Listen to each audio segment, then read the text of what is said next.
दोस्तों, तो क्या हाल है सबके। तो चलिए फिर से मार्केट अपडेट कर लेते हैं। मार्केट की हालत तो बहुत ही ज़्यादा ख़राब हो रही है, जैसा कि मैं 3 दिन से बोल ही रहा था कि चीज़ें सही नहीं लग रही हैं, चीज़ें सही नहीं लग रही हैं, और वही होता हुआ दिख रहा है। जब मार्केट 42,000 पे था तब भी मैं आपसे यही बोल रहा था 2 दिन पहले कि हमें बेच के निकल जाना चाहिए, क्योंकि इस समय बियर मार्केट आते हुए दिख रही है। और आप देखेंगे आज लगातार बिटकॉइन 1 2 3 4 5 6 7 8 9 10 10वें दिन पे डाउन चल रहा है। लगातार बिटकॉइन की वैल्यू डाउन होती जा रही है। क्या अब बेचना चाहिए? अब डिपेंड करता है कि आप कितना प्रॉफिट में है, कितना लॉस में है, क्योंकि मेरे हिसाब से अब चीज़ें डिले हो गई हैं।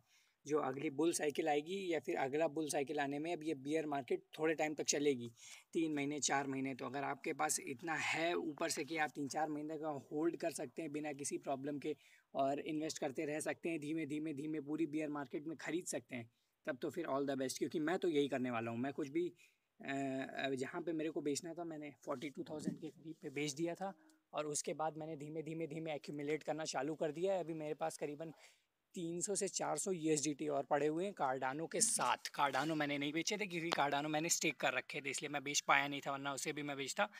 तो क्या कहते हैं, तो मैं धीमे धीमे धीमे अब अपने वो जो होल्डिंग्स है उन्हें बढ़ा रहा हूँ। जितनी कम प्राइस पे जाता जाएगा धीमे धीमे धीमे इन्वेस्ट करता जाऊँगा। पूरी बियर मार्केट में इन्वेस्ट करूँगा मैं, थोड़ा थोड़ा थोड़ा अमाउंट करके। क्योंकि अगर आप अभी एक साथ इन्वेस्ट कर देंगे तो फिर थोड़ी सी प्रॉब्लम आ सकती है। और जो मेरा मेन इन्वेस्टमेंट का रेंज रहेगा, जहाँ पे मैं और पैसे ऐड भी करने की सोच रहा हूँ, वो जब बिटकॉइन 20 से 25,000 डॉलर की रेंज में आ जाएगा, तब तक मैं पैसे ऐड तो नहीं करूँगा। लेकिन मेरे पास जो यूएसडीटी पड़े हुए हैं, मैं उन्हीं से धीमे धीमे धीमे बढ़ाना चाहूँगा अपनी होल्डिंग्स को। क्योंकि अभी तो मेरे पास केवल एडीए है और कुछ केक टोकन है। केक टोकन पे मेरा खास ध्यान रहेगा, क्योंकि मुझको लगता है जब बियर मार्केट ख़त्म होगी तो काफ़ी अच्छा परफॉर्म करेगा केक टोकन। और अगर देखेंगे, और मैं क्यों बोल रहा हूँ कि बियर मार्केट आ रही है, क्योंकि आपको मैं दिखाता हूँ जो सबसे ज़्यादा मेन, जो सबसे ज़्यादा इम्पॉर्टेंट विषय है, वो है बिटकॉइन डोमिनेंस। तो फिर अगर आपको मैं बिटकॉइन की डोमिनेंस दिखाता हूँ,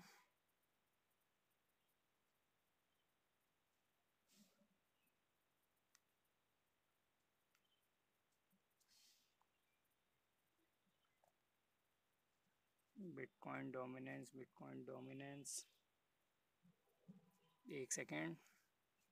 तो बिटकॉइन डोमिनेंस की अगर हम बात करते हैं तो अभी चार्ट खुल रहा है, मैं आपको दिखाता हूँ कि क्यों मेरे को लग रहा है कि सिंबल्स अच्छे नहीं हैं, और क्यों इस समय मेरे पास कोई भी होल्डिंग्स नहीं थी। जब 42,000 पे था मार्केट, मैं तब से बोल रहा था कि अब बियर मार्केट आने वाली है। मैं 3 ही दिन से यूट्यूब पे हूँ, लेकिन मैं 3 दिन पहले ही जब 42,000 पे, जब सारी चीज़ों का अच्छी रेंज मिल रही थी, तब भी मैं यही बोल रहा था कि क्या कहते हैं कि ये अच्छा टाइम है एग्जिट लेने के लिए, ताकि आप सस्ते दामों पे खरीद पाएँ।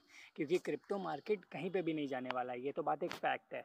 बस ये है कि अगर यहाँ पे बियर मार्केट आती है तो फिर कुछ समय के लिए चीज़ें डिले हो जाती हैं। आप देख सकते हैं यहाँ पे डोमिनेंस, अब डोमिनेंस बहुत ही मेजर रोल प्ले करती है। अगर आप यहाँ पे देखेंगे, ये जो कांस्टेंट एरिया है जहाँ पे बिटकॉइन डोमिनेंस 60 के आसपास थी, मैं जूम कर रहा हूँ, यहाँ पे जूम इन कर रहा हूँ, तो यहाँ पे 60 के आसपास जब भी बिटकॉइन डोमिनेंस थी, तो आप देख सकते हैं ये पूरा बियर मार्केट का रोज था, जहाँ पे बियर मार्केट चल रही थी। उसके बाद बिटकॉइन डोमिनेंस घटना चालू हुई, वहाँ आपके समझिए एक वो आई है, क्या कहते हैं, पूरा ऑल्ट कॉइन सीज़न जिसको बोला जाता है इंग्लिश में, ऑल्ट कॉइन सीज़न आया, ऑल्ट कॉइन्स की वैल्यू स्पाइक होना चालू हुई है। क्योंकि जब भी बिटकॉइन का या फिर ऑल्ट कॉइन का समय आता है, तब इसको बोलने का एक तरीका होता है कि जो पहले जब भी बुल मार्केट आती है तो फिर प्राइजेज़ इस तरीके से बढ़ते हैं। पहले बिटकॉइन का प्राइस बढ़ेगा, उसके बाद इथीरियम का प्राइस बढ़ेगा, फिर जो टॉप के ऑल्ट कॉइन्स हैं जैसे लाइट कॉइन, एडीए, कार्डानो, इन सब का प्राइस बढ़ेगा, और उसके बाद कहीं जाके जो छोटे ऑल्ट कॉइन्स हैं या फिर मीम कॉइन है, डोग कॉइन, शिबा इनू, ऐसे कॉइन्स का प्राइस बढ़ता है और एकदम से स्पाइक करता है। तो फिर क्या कहते हैं, इस ऑर्डर में अगर इंक्रीज़ करता है तो फिर मेरे हिसाब से बहुत ज़्यादा अनएक्सपेक्टेड क्रैश नहीं था, कहीं ना कहीं आ रहा था। क्योंकि मैंने सुबह वाली उसमें भी स्टॉक टू स्टॉक दिखाया था आपको, flow chart, stock to stock flow chart, उस पर भी कहीं ना कहीं पीक आ रही थी, अब एक रिट्रेसमेंट का पीरियड आ रहा था। तो अगर आप देखेंगे तो बियर मार्केट के सिंबल्स बहुत पहले से आने लगे थे, काफ़ी टाइम से। जब 54,000 पे बिटकॉइन चल रहा था तभी से वीक चला था, तो कोई एकदम से नई बात नहीं है। और अगर आप देखेंगे तो एकदम से बिटकॉइन की डोमिनेंस बढ़ रही है, 47,000 तक बढ़ रही है बिटकॉइन की डोमिनेंस। मैं छोटे टोकन होल्ड नहीं करता हूँ बियर मार्केट में, मैं ज़्यादातर अपना जो भी पोर्टफोलियो है उसको कन्वर्ट कर लेता हूँ बिटकॉइन में और इथीरियम में, या फिर एक दो छोटे कॉइन जिन पर मेरी नज़र रहती है कि और बहुत ज़्यादा स्पाइक कर सकते हैं जब मार्केट बुल रन आएगी, उन पे केवल होल्ड करता हूँ। वरना मैं जो मेरा, क्योंकि बिटकॉइन की आप देख रहे हैं डोमिनेंस बढ़ेगा तो फिर बिटकॉइन का रेट भी कंपैरेटिवली बढ़ेगा, ऑल्ट कॉइन्स का रेट बहुत बड़े अमाउंट में गिरने वाला है जैसे जैसे और ज़्यादा मार्केट नीचे जाता है, तो अच्छे सिंबल नहीं है। और अगर आप कोई पूछेगा कि आपको कैसे पता लगता है कि बियर मार्केट आ गई है, या तुमको कैसे पता लगता है कि बियर मार्केट आ गई है, मुझे तो नहीं लग रहा है ये, तो मैं आपको फिबोनाची रिट्रेसमेंट से भी करके दिखा देता हूँ। मैं आपको फिबोनाची रिट्रेसमेंट से भी करके दिखा देता हूँ। यहाँ पे ये देखिए, फीब रिट्रेसमेंट जो होता है, इसको अगर हम प्लॉट करेंगे यहाँ से, एक सेकेंड सॉरी,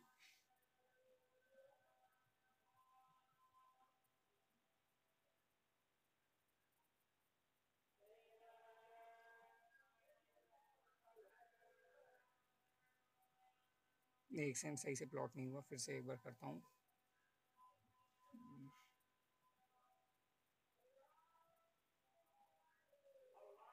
ये देखिए, यहाँ से अगर मैं प्लॉट करके आपको इसको दिखाता हूँ, जो फीब रिट्रेसमेंट है, इसमें जब भी जो लेवल है वो 1 के नीचे जाता है, यहाँ पे आप देख सकते हैं, जब मैं जूम इन करता हूँ जहाँ पे 1 की लाइन होती है, इसके नीचे जब भी जाता है, तब इसका मतलब आप समझिए वो आने लगती है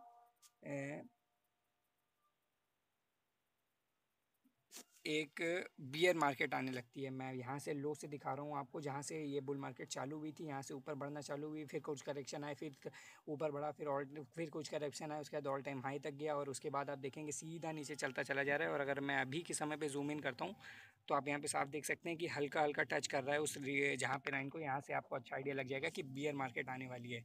और अगर हम एडीए के चार्ट्स में चलते हैं अब, तो एडीए के चार्ट में भी कुछ अच्छा हाल है नहीं, किसी भी चार्ट में कोई भी अच्छा हाल है नहीं। तो ये आप देख सकते हैं, इस समय एडीए का भी चार्ट बहुत ज़्यादा डाउन है। मैटिक तो 84 सेंट तक गिर गया है $2.5 से। तो फिर मेरे हिसाब से कि अब कुछ महीने के लिए चीज़ें शांत रहेंगी और बियर मार्केट चलेगी पूरी। तो आप या तो अपनी पोजीशन, अगर आपको अच्छे कॉइन्स लग रहे हैं, आपको भरोसा है अपने कॉइन्स पे, तो आप होल्ड कर सकते हैं पूरा बियर मार्केट। अगर आप होल्ड कर सकते हैं तो उससे अच्छा तो कुछ हो ही नहीं सकता है। लेकिन अगर नहीं लग रहा है, तब भी मेरे हिसाब से आपको सेल करना चाहिए, क्योंकि इस समय कुछ समय तक, मेरे हिसाब से कुछ महीनों तक रिट्रेसमेंट होगा। और एट लास्ट वही, मैं फाइनेंशियल एडवाइज़र नहीं हूँ, आप एक बार अपनी रिसर्च ज़रूर कीजिए। हो सकता है कल चीज़ें पलट जाएँ और दाम बढ़ने लगे, तो फिर आप एक बार अपनी भी रिसर्च कर लीजिए और देखिए कि इससे आपको क्या आइडिया लगता है। चलिए ठीक है, अभी आज के वीडियो में इतना ही। जय हिंद।